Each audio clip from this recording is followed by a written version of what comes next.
Blood. इस कहानी की शुरुआत में जेस नाम की एक लेडी को दिखाया जाता है जो अपनी बेटी, बेटे और एक डॉग के साथ एक नई जगह में शिफ्ट होती है। लेकिन जेस को नहीं पता होता कि उसी के घर के पास एक ऐसी झील है जो पूरी तरह से सूख चुकी है और उस सूखी हुई झील में एक सूखा हुआ पेड़ है जो कि बहुत ही डरावना होता है। इस दरअसल इस नई जगह में अपने दोनों बच्चों के साथ इसलिए शिफ्ट हुई है क्योंकि वो अपनी जिंदगी की एक नई शुरुआत करना चाहती है।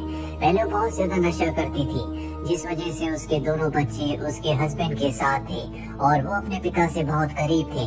लेकिन अब जेस ने अपनी जिंदगी में हर तरह के नशे को छोड़ दिया है और अपने बच्चों की कस्टडी अपने पास ले ली है। वहीं बाहर जेस का बेटा ऊपर मचान से नीचे सूखी हुई घास पर जंप मारता है जिससे जेस डर जाती है और वो उसे कहती कि आज के बाद तुम ऐसा नहीं करोगे।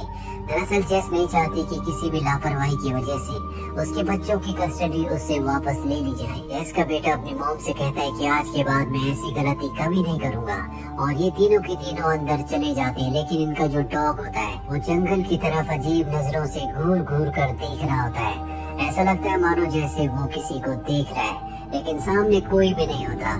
अब रात को जब सब बच्चे सो जाते हैं तो जेस देखती है कि उनका डॉग अब भी घर के बाहर है और वो जंगल की तरफ अजीब नजरों से देख रहा है। लेकिन जेस इस बात पर ज्यादा ध्यान नहीं देती। इस सुबह जेस अपने दोनों बच्चों को लेकर अपने एक्स हस्बैंड यानी कि बच्चों के फादर के पास ले जाती है। जेस का एक्स हस्बैंड उसे एक एनवलप देता है जिसे वो खोल कर नहीं देखती और इसके बाद वो काम पर चली जाती है। दरअसल वो एक नर्स है। वहीं जेस के दोनों बच्चों को दिखाया जाता है जब वो घर वापस आते हैं। उसके बाद वो फिशिंग के लिए जाते हैं लेकिन जब वो झील के पास पहुंचते हैं तो देखते हैं कि झील पूरी तरह से सूख चुकी है। वहां पर एक डेड ट्री भी है और तभी उनका डॉग झील की तरफ भागता है जो झील के मड में फंस जाता है। ये दोनों किसी तरह से डॉग को निकाल कर बाहर लाते हैं और जब दोनों घर पहुंचते हैं तो जेस देखती है कि उसके बच्चों के कपड़े बहुत गंदे हैं। वो कहती है कि आज के बाद उस झील में कभी मत जाना और इस तरह से इनका एक और दिन यहाँ पर बीत जाता है। अगली सुबह जेस देखती है कि उनका डॉग जंगल की तरफ देखकर भौंक रहा है, बहुत डरा हुआ होता है और तभी अचानक से वो जंगल की तरफ भागना शुरू कर देता है। उसका बेटा भी उसके पीछे भागता है लेकिन तभी वो कटीली तारों से यानी कि फेंस से टकरा जाता है जिसका मतलब ये है कि वो यहाँ से आगे नहीं जा सकता।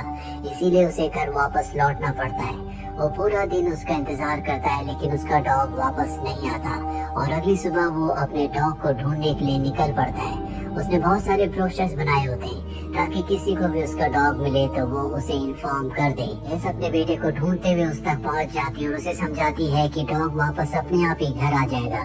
इसीलिए उसका बेटा घर आ जाता है और रात को जब इस सब के सब घर के अंदर होते हैं तभी जेस का बेटा देखता है कि बाहर डॉग है। वो भागता हुआ उसके पास जाता है लेकिन अभी वो डॉग नहीं रहा जो घर से भागा था। इनके डॉग की आंखें पूरी तरह से पीली हो चुकी है। ऐसा लगता है मानो इनके सामने कोई शैतान हो और तभी वो जेस के बेटे के ऊपर हमला कर देता है और उसे बुरी तरह से जख्मी कर देता है, उसके गले पर भी काट लेता है। इसीलिए जेस अपने बेटे को हॉस्पिटल ले जाती है जहाँ पर उसका एक्स हस्बैंड भी आता है। जेस के ऊपर चिल्लाता और कहता है कि तुम एक लापरवाह इंसान हो, तुम्हारी वजह से मेरे बेटे की आज ऐसी हालत हुई है। जेस कहती है कि जिस डॉग ने हमारे बेटे के ऊपर हमला किया है वो डॉग तुम ही उसके लिए लाए थे। और इसके बाद जेस का हस्बैंड वहाँ से चला जाता है। धीरे धीरे जेस के बेटे की तबीयत ठीक होना शुरू हो जाती है लेकिन यहाँ पर एक अजीब सी बात हो रही होती है। उसे खाना बिल्कुल भी अच्छा नहीं लगता। ऐसा लगता है जैसे मानो ये खाना वो खाना ही नहीं चाहता और एक दिन उसकी तबीयत बहुत ज्यादा खराब हो जाती है। उसे दौरे पड़ना शुरू हो जाते हैं। डॉक्टर उसे बेहोशी का इंजेक्शन देकर उसके ब्लड टेस्ट करते हैं लेकिन उसमें भी डॉक्टर को कुछ नहीं पता चलता कि जेस के बेटे के साथ ऐसा क्यों हो रहा है। कुछ देर बाद जेस का बेटा जब होश में आता है तो वो उस रक्त को जो उसे चढ़ाया जा रहा होता है उसे पीना शुरू कर देता है। जेस ये देखकर हैरान हो जाती है पर वही बात किसी को नहीं बताती। वो समझ जाती है कि उसके बेटे के साथ कुछ न कुछ गड़बड़ है क्योंकि वो खाना बिल्कुल भी नहीं खा रहा होता, उसे सिर्फ और सिर्फ रक्त पीना है। इसीलिए जब उसके बेटे को डिस्चार्ज किया जाता है तो वो हॉस्पिटल के ब्लड बैंक से बहुत सारे ब्लड के पैकेट भी अपने घर ले आती है जिसे वो अपनी बेटी से छुपाकर अपने बेटे को पिलाया करती थी। और एक दिन जब जेस के बेटे को मौका मिलता है तो सारे ब्लड बैंक से लाए हुए पैकेट का खून पी जाता है और अब जेस पूरी तरह से परेशान हो जाती है कि उसे क्या करना चाहिए। सीधे मजबूरी में उसे अपना रक्त भी अपने बेटे को पिलाना पड़ता है। अगले दिन जब उसका हस्बैंड अपने बच्चों को लेने के लिए आता है, वो डर जाती है, लेकिन वो अपने बेटे को अपने हस्बैंड के साथ भेजने से पहले उसे कहती है कि अपने पिता को या किसी को भी अपने बारे में कुछ मत बताना। अब जेस पूरी तरह से परेशान है क्योंकि उसे अपने बेटे के लिए खून की जरूरत है। इसीलिए हॉस्पिटल में उस लेडी को, जो अभी अभी हॉस्पिटल से डिस्चार्ज हुई थी, वो उसे अपने घर ले आती है और बेसमेंट में बांध देती है।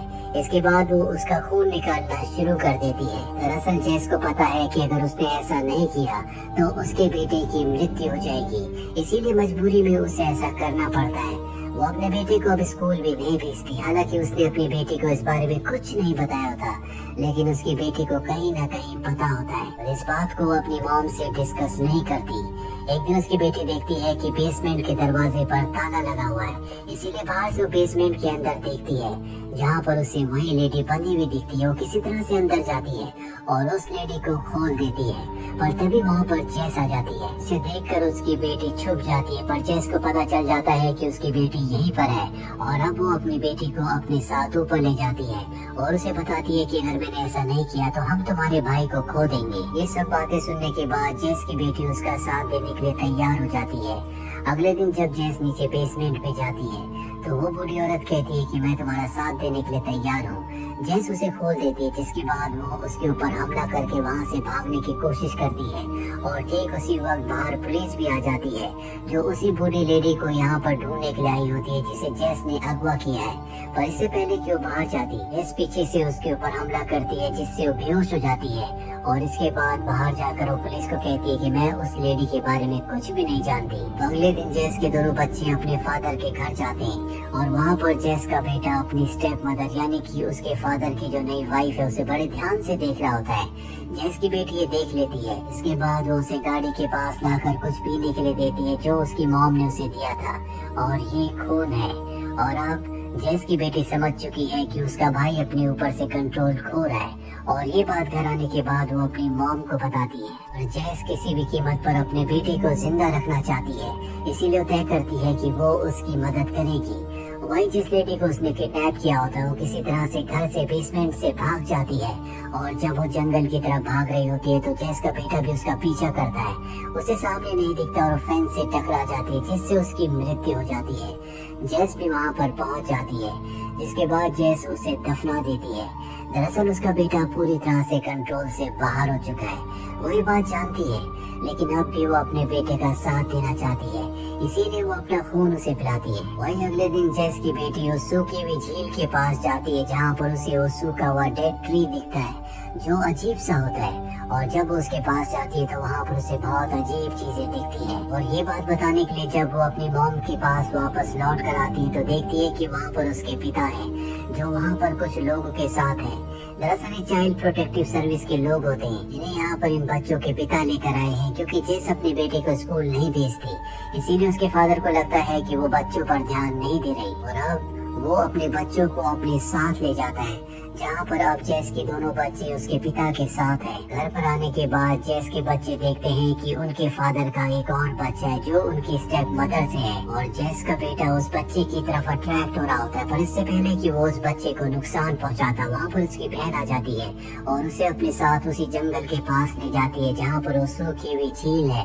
झील के पास पहुँचने से पहले वो अपने भाई को बताती है कि मैंने उस झील में सूखे हुए पेड़ को देखा है, जिसके अंदर मुझे बहुत अजीब चीजें दिखी है। मैं तुम्हें बचाना चाहती हूँ, इसीलिए मुझे उस पेड़ को जलाना होगा। और जैसी वो जलाने की बात करती है, उसका भाई उसके ऊपर अटैक कर देता है। वो अपनी जान बचाने के लिए भागती है, लेकिन उसका भाई यहाँ पर पूरी तरह से बदल चुका है। वहीं इन बच्चों का पिता यानी कि जेस का एक्स हस्बैंड उसके घर पहुँच जाता है। वो अपने बच्चों को ढूंढने के लिए यहाँ पर आया है, जिसके बारे में जेस को कुछ पता नहीं होता, पर तभी उसे अपनी बेटी की याद आती है, जिसने उसे झील के पास सूखे हुए पेड़ के बारे में बताया था, और वो उस जगह पहुंच जाती है जहाँ पर उसका बेटा उसकी बेटी के ऊपर हमला कर रहा होता है। वो अपने बेटे को समझाती है कि ये तुम्हारी बहन है, और जेस की बेटी कहती है कि ये मेरा भाई नहीं है, ये कोई और है। जेस भी समझ जाती है कि उसका बेटा अब इस दुनिया में नहीं है, उसके ऊपर किसी शैतान का पूरी तरह से साया है, और इसीलिए उसे अपने बेटे को मारना पड़ता है। इसके बाद वो अपनी बेटी से कहती है कि इस बारे में कभी किसी किसी को कुछ मत बताना। इसके बेटे की मृत्यु हो चुकी है, इसीलिए उससे उसकी बेटी की कस्टडी छीन ली जाती, यानी कि उसकी बेटी अब उसके एक्स हस्बैंड के साथ रहेगी।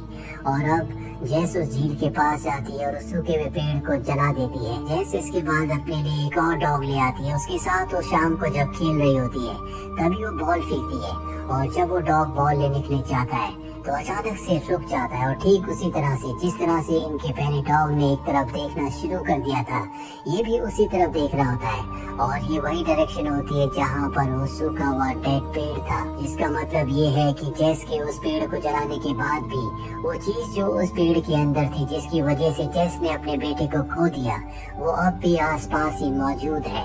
और इसी के साथ ये फिल्म, ये कहानी यहीं पर खत्म हो जाती है।